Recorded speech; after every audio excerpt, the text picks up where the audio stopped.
Okay, let's talk about one of the most dreaded topics for any student, referencing. But what if I told you that it's not actually that complicated? What if it could be your secret weapon for academic confidence? Well, by the end of this, I think you'll be a believer. Let's get into it.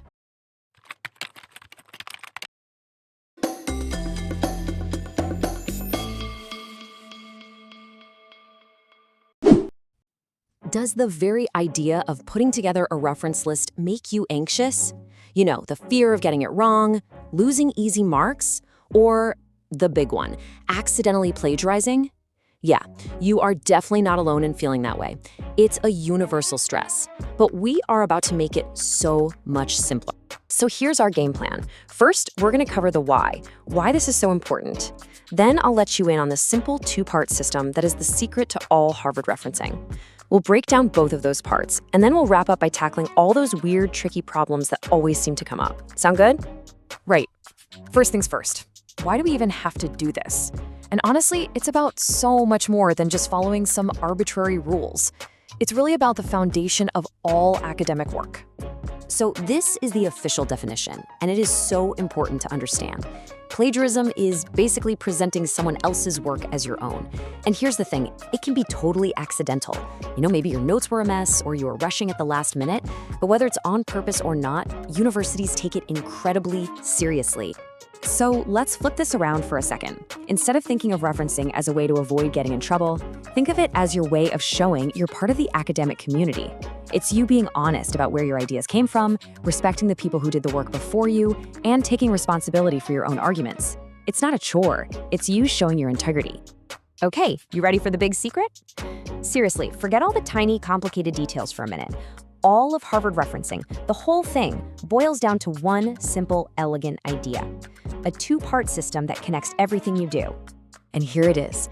Think of it like leaving a breadcrumb trail. The in-text citation, that's a tiny breadcrumb you drop right into your essay. It's just a quick little flag that says, hey, this idea came from somewhere else. Then, at the end, your reference list is the map. Your reader can follow that breadcrumb to the map and find the full details of exactly where you found it. That's it, breadcrumb and map. Simple. So let's get practical. How do you actually leave these little breadcrumbs? We're going to start with part one, the in-text citation. This is the bit that happens right there inside your sentences as you're writing. Now, you basically have three ways to use a source. You can quote it directly, word for word. You can paraphrase it, which is just putting a specific idea into your own words, or you can summarize the main points. But check out that last column. This is a game changer. You only need to include a page number when you're using a direct word-for-word quote. That's it. And this is what that breadcrumb actually looks like. It's just the author's last name and the year it was published.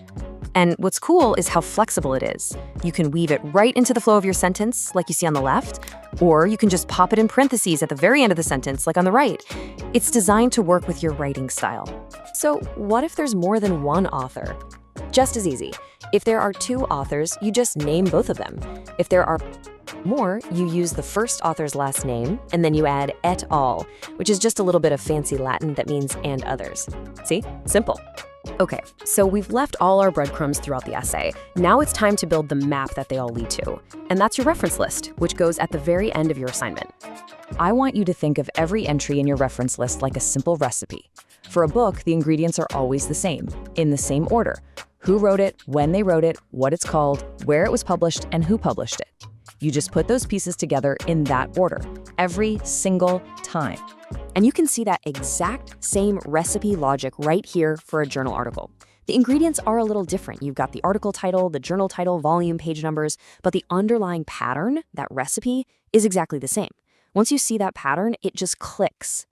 This logic even applies to something like a website. The author is often just the organization, like the NSPCC here. Then you've got the year, the title of the page, and then you just add the URL and the date you looked at it. It's the same building blocks, just slightly adapted for a digital world. Okay, you have got the core system down, breadcrumbs and a map. But what about those weird situations that always come up and make you panic? Let's do a little rapid fire round and solve the most common problems. If you can master these, you're unstoppable. All right, first one, the classic problem. You found an amazing report or webpage, but there's no single person's name on it. What on earth do you do? It's simple. You just use the name of the organization that published it. So if it's a report from the United Nations, guess what? The United Nations is the author. Problem solved. Okay, next tricky one. You find the perfect source, but you're scanning the page and there's no publication date anywhere. Do you panic? No, you literally just write no date in the parentheses. That's it. The system is designed to have a simple, logical answer for pretty much everything. Now for a question I know you've wondered about. In this day and age, can you actually use sources like a YouTube video or even a post on social media in a formal academic essay? Yes, absolutely. The system is totally flexible. For a YouTube video, the author is just the channel that posted it, like TED. For a tweet, it's the user who posted it. The principles are exactly the same no matter what kind of source you're using. And this brings us to the most crucial point of all. Referencing is not about hiding your own voice. It's the total opposite. It's how you demonstrate the incredible research you've done and how you put your own unique argument into context. Your references are there to support your brilliant ideas, not to replace them. Because really, that's what this is all about. Referencing isn't just some technical hoop you have to jump through. It is your ticket. It's your entry pass into the great academic conversation. It's how you say to the world, hey, I've listened, I've done the reading, and now I have something new to add. So, now that you know the rules of the game, what conversation are you going to join?